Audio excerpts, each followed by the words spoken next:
હવે મહત્વના મુદ્દા ઉપર વાત કરીએ તો ખેડૂતોનો મુદ્દો. ગુજરાતમાં છેલ્લા થોડાક સમયથી સૌરાષ્ટ્રની વાત કરીએ તો ડીઝલની ખૂબ અછત જોવા મળી રહી છે. લાંબી કતારોમાં પેટ્રોલ પંપો પર ખેડૂતો લાઈન લગાવીને ઊભા છે.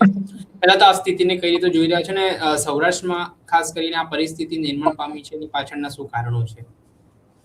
પહેલી વાત તો એ છે કે હું સત્ય કહેવા માટે ટેવાયેલો છું. અમે ખેડૂતો માટે થઈને વર્ષોથી લડતા આવ્યા છે. આગળ ઉપર પણ હજી જ્યાં સુધી શરીરમાં પ્રાણ છે ત્યાં સુધી લડતા રહેવાના છે, એમાં કોઈ શંકાને સ્થાન નથી. પણ એક વાત બાકી છે કે હું જે લડું છું ને એ મુદ્દા વ્યાજબી હોવા જોઈએ. એ મુદ્દો છે એ પરફેક્ટ, એમાં એની અંદર ક્યાંય ને ક્યાંય સરકારની ભૂલ હોય એટલે ચોક્કસ તેને કહેવાનું.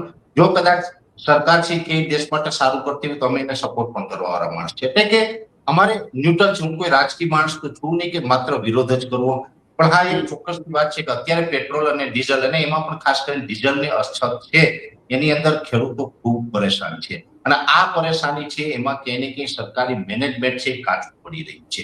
પહેલી વાત એ છે કે ડીઝલની અછત શું કામ છે, તો કે ભાઈ જે બીજા ખાડીના દેશોનું વગેરે વગેરે, ઇઝરાયલ હોય, ઈરાન હોય કે અમેરિકા હોય, આ બધાનું જે અંદરો અંદર યુદ્ધ ચાલી રહ્યું છે, આ યુદ્ધને કારણે સ્ટેટ ઓફ હોર્મુઝ નામની જે ખાડી છે, જેવી રીતે આપણી પાસે પણ ખાડી છે, બંગાળની ખાડી, આપણી પાસે અરબ સાગર છે, સમુદ્રી માર્ગે પણ ઘણા બધા વહીવટો થાય છે, માલની હેરાફેરી થતી હોય છે.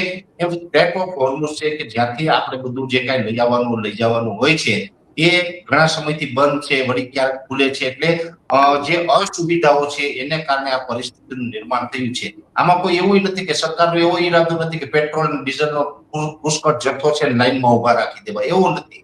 પણ તકલીફ એ વાતની છે કે ચલો આ એક આફત આવી છે, આપણું યુદ્ધ નથી, બીજા દેશનું યુદ્ધ છે, આફત આવી છે, તો આફતનો રસ્તો કેમ કાઢવો એ સરકારના હાથમાં છે.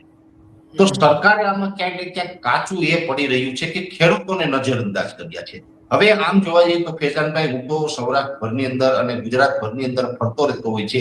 છેલ્લા એકાદ અઠવાડિયાથી જે પેટ્રોલ પંપ અને જે લાઈનો જોઉં છું, આ લાઈનોની અંદર મેં કોઈ પણ મોટા નેતાઓને, કોઈ પણ પાર્ટીના હોય, એમાં બધા પાર્ટી વાળા, ભાજપ હોય, કોંગ્રેસ હોય, આપ હોય, મેં કોઈ પાર્ટીના નેતાને મેં ક્યાંય લાઈનમાં ઉભા જોયા નથી. ભલે વિપક્ષમાં હોય તો એને 5 પેટ્રોલ પંપ વાળા એના જાણીતા હોય ને એ બધું એનું થઈ જ જતું હોય છે.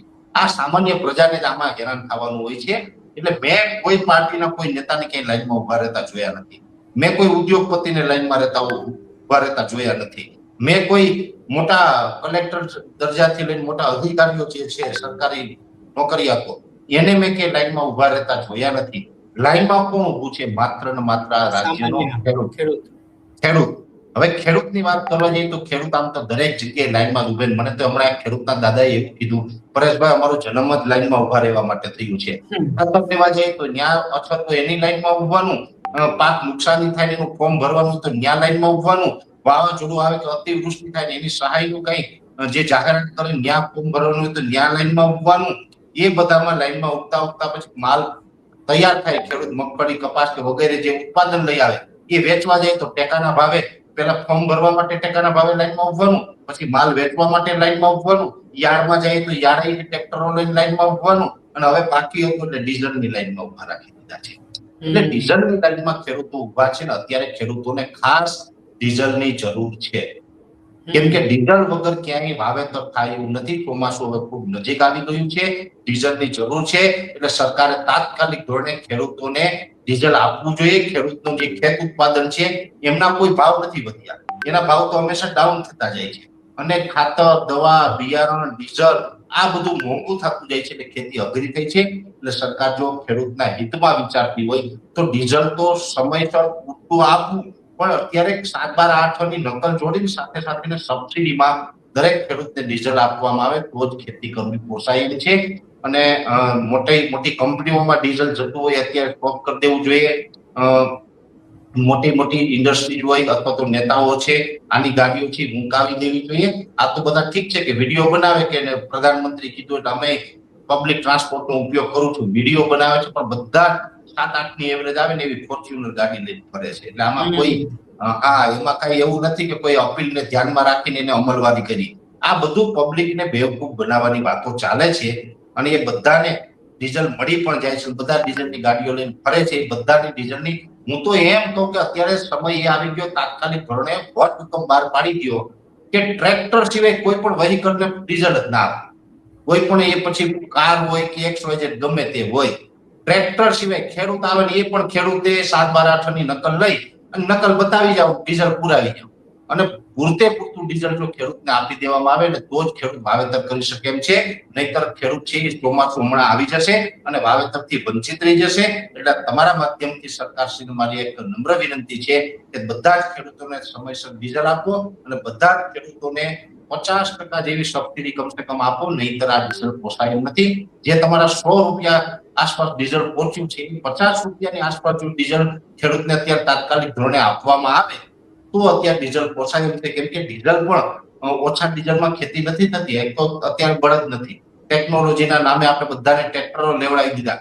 સરકારે પણ સબસિડીઓ આપી, અમે ટ્રેક્ટરમાં સબસિડી આપશું, ચલો ટ્રેક્ટર ખરીદી લો. એટલે સરકારે એક બાજુથી તો ટ્રેક્ટર વાપરવા માટે પ્રોત્સાહન આપ્યું, હવે ડીઝલ નથી આપતા. આવું તો ચાલે નહીં. અને અત્યારે બળદ છે નહીં, ટ્રેક્ટરથી ખેતી કરવાની છે ફેજાનભાઈ. હવે એની અંદર અત્યારે કર્યું આપશે, પછી એમાં સાહ નાખશે, પછી એમાં ખાતર વાવશે, આ બધામાં ટ્રેક્ટરની જરૂર પડશે. અંતે વાવેતર કરશે, વાવેતર કરી દીધા પછી બેલી હાંકશે. બધામાં ક્યાંય મોટું તો ક્યાંય નાનું મિની ટ્રેક્ટર, પણ ટ્રેક્ટરની જરૂર બધામાં પડવાની છે. ટ્રેક્ટર વગર ખેતી થવાની નથી. એટલે તાત્કાલિક ધોરણે સરકાર છે એ ખેડૂતોને સબસિડીથી તાત્કાલિક ડીઝલ આપે. અને જો આ રીતે કરવામાં નહીં આવે, સમયસર ખેડૂતને ડીઝલ આપવામાં નહીં આવે તો માત્ર ખેડૂતને નુકસાન નથી, આ નુકસાન આ દેશને થવાનું છે. કેમ કે તમે દુનિયાની બધી જ વસ્તુ છે ગૂગલમાંથી ડાઉનલોડ કરી શકશો ફેજાનભાઈ. તમે રોટલી ગૂગલમાંથી ડાઉનલોડ નહીં કરી શકો.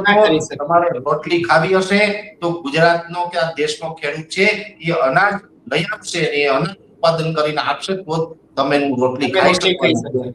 એટલે એના માટે થઈને આપણે ડીઝલ આપવું જરૂરી છે. એટલે સરકારે અત્યારે જે પ્રકારે ખેડૂતોને જે લાઈનમાં ઉભા રાખ્યા છે એ એનો કિંમતી સમય ન બગાડે. જગતનો તાજ છે એ મારો, તમારો અને આખી દુનિયાનો આમ કહી શકાય સરકારનો બાપ છે. સરકાર બાપ નથી, બાપ તો આ જગતનો તાજ છે. તો બાપને લાઈનમાં ઉભા ન રાખવા અને એને સમયસર ડીઝલ આપવું, આવી મારી માંગ છે.